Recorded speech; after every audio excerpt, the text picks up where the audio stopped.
নমস্কাৰ বন্ধুসকল, সকলোকে স্বাগতম জনাইছোঁ আজিৰ ভিডিঅ'টিলৈকে। আজি আমি উপস্থিত আছোঁ ৰঙিয়াত অনুষ্ঠিত হোৱা শ্ৰীমন্ত শংকৰদেৱ সংঘৰ 93 সংখ্যক বাৰ্ষিক অধিৱেশনত। এইফালে আপোনালোকে চাওক, ইমান এক বিশাল পথাৰত এই অনুষ্ঠানটি আয়োজন কৰা হৈছে। চকুৰে মনি নোপোৱালৈকে এই অনুষ্ঠানৰে অংশ দেখিবলৈ পাব আপোনালোকে। এয়া হৈছে আপোনালোকৰ 93 সংখ্যক অধিৱেশনৰ মূল আদৰণিকৰণ। এইফালে এতিয়া আমি ভিতৰলৈ সোমাই যাম।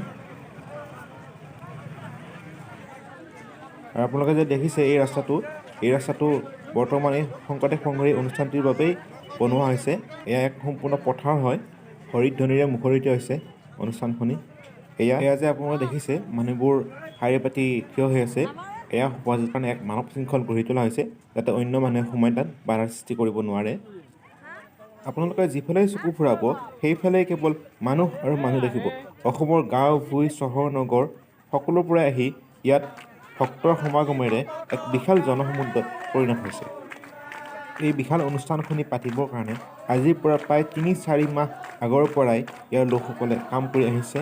আৰু যিসকল ভক্তই এই অনুষ্ঠানটি সাফল্যমণ্ডিত কৰিবৰ কাৰণে নিজৰ শ্ৰম দান কৰিছে, তেওঁলোকে স্ব-ইচ্ছাই ইয়াৰ বাবে ওলাই আহে।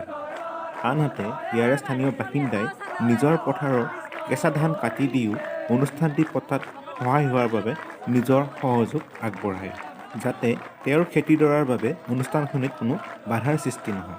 ইয়াত আপোনালোকে কেৱল হৰিধ্বনিয়ে শুনিবলৈ পাব। সকলোৰে মনবোৰ উৎফুল্লিত হৈ আছে হৰিধ্বনিৰে। সাংস্কৃতিক শোভাযাত্ৰা অনুষ্ঠানটি সুকলমে সমাপন কৰিবৰ বাবে এই ভক্তসকলে শাৰী বহিৰে থিয় হৈ মানৱ শৃংখল গঢ়ি তুলিছে, যাতে আন মানুহে তাত প্ৰৱেশ কৰিব নোৱাৰে। পথছোৱাত ভক্তৰ যাতে সমাগম নঘটে, সেই উদ্দেশ্যৰ আগত একেই এই মানৱ শৃংখলটি গঢ়ি তুলিছে। এইফালে দেখিছে কেৱল মানুহ আৰু মানুহ, যিফালে চকু ফুৰাব আপোনালোকে কেৱল মানুহেই দেখিব। এইফালে আপোনাৰ শোভাযাত্ৰাৰ বাবে সাজু হৈ উঠিছে সকলো। দেখিছেনে এক কিমান বিশাল মানৱ শৃংখল গঢ়ি তুলিছে।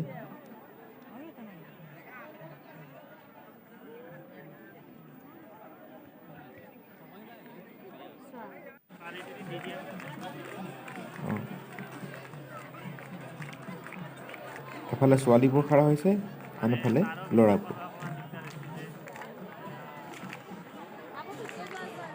অসমৰ বিভিন্ন পৰ্যায়ৰ বৈদ্যুতিক মাধ্যমৰ লোকসকলেও ইয়াত আহি কিনে অসমৰ লোকসকলক এই অনুষ্ঠানটি দেখুৱাবলৈ চেষ্টা কৰিছে।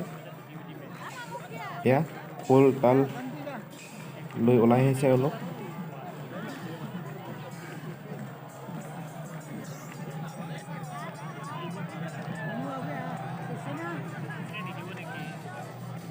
NCC ষ্টুডেণ্টসকলেও ইয়াত তেওঁলোকৰ সহায়ৰ হাত আগবঢ়াইছে।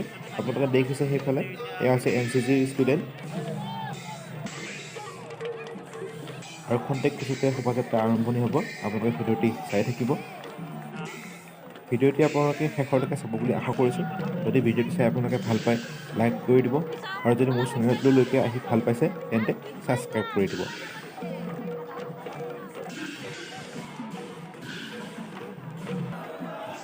এয়া শোভাযাত্ৰা আৰম্ভণি হৈছে।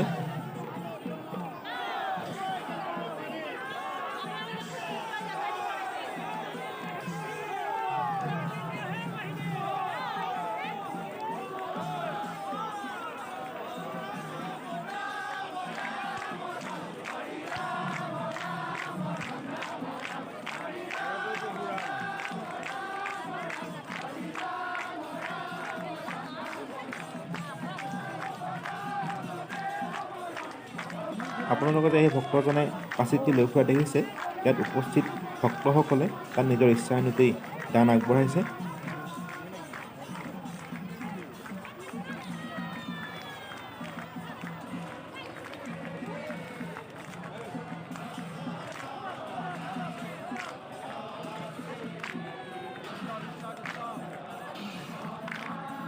খুব সুন্দৰকৈ পাহাৰখন সজাই তোলা হৈছে। আৰু দেখিছেনে কেওদিশে হৰিধ্বনিৰে মুখৰিত হৈ পৰিছে।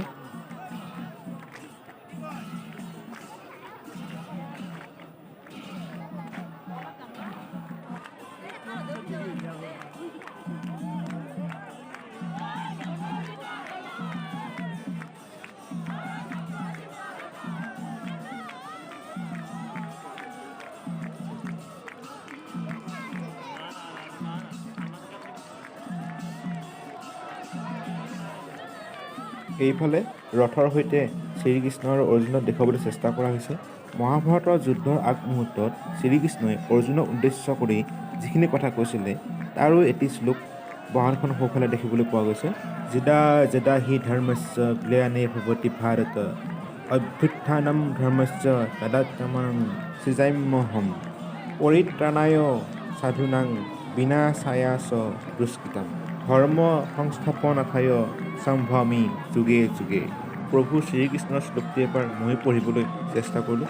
ইয়াত হয়তো মোৰ সুৰ তাল লৈ একেবাৰে মিলা নাই, সেইবোৰ যেন আপোনালোকে ধৰি নাথাকি মাফ কৰি দিয়ে।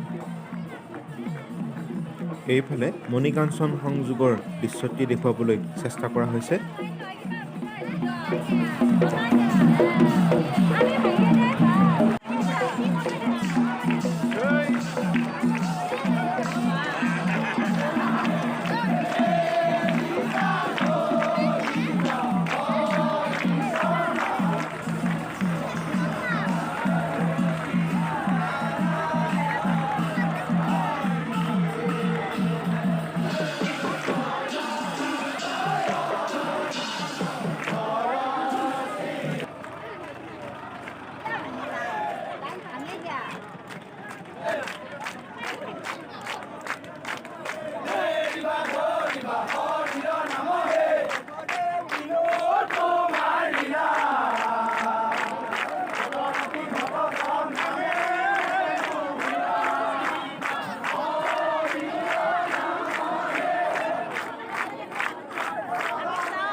এয়া এইফালে হৈছে গুৰুজনাৰ অস্থায়ী নামঘৰ। খুব সুন্দৰকৈ নামঘৰটি সজাই তোলা হৈছে।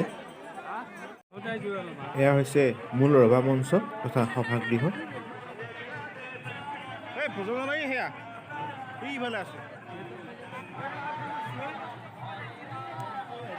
সভাগৃহৰ এই আদৰণি তোৰণখন বীৰ চিলাৰায়দেৱৰ নামত সজাই তোলা হৈছে। চাওকচোন কিমান সুন্দৰকৈ ফুলৰে সৈতে এই শৰাইখন সজাই তোলা হৈছে। ৰভা মঞ্চৰ ভিতৰ চৰাও ভক্তৰ সমাগমেৰে এনেদৰে ভৰি আছে। সকলোবোৰ অনুষ্ঠান আজি 3 দিন ধৰি নিৰ্ধাৰিত সময়ত সুকলমে হৈ গৈ আছে। এয়া হৈছে ভোজনালয়। ইয়াত প্ৰায় 10,000 মানুহ একেলগে বহি অন্ন গ্ৰহণ কৰিব পাৰে আৰু সকলোৱে এমুঠি অন্নৰ বাবে এনেকৈ লাইন পাতি ৰখি আছে।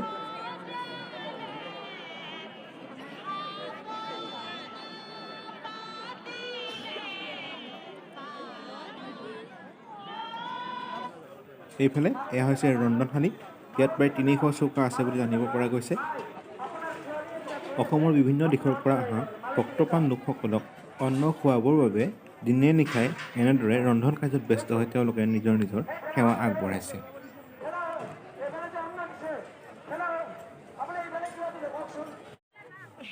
এয়া হৈছে আপোনাৰ গ্ৰন্থমেলা। ইয়াত বিভিন্ন ধৰণৰ গল্প, উপন্যাস, সাধু তথা ধৰ্মীয় গ্ৰন্থৰে ভৰি আছে। বহুতেই নিজৰ মন পচন্দৰ গ্ৰন্থখন বিচাৰি এপাক চকু ফুৰাইছে এনেদৰে।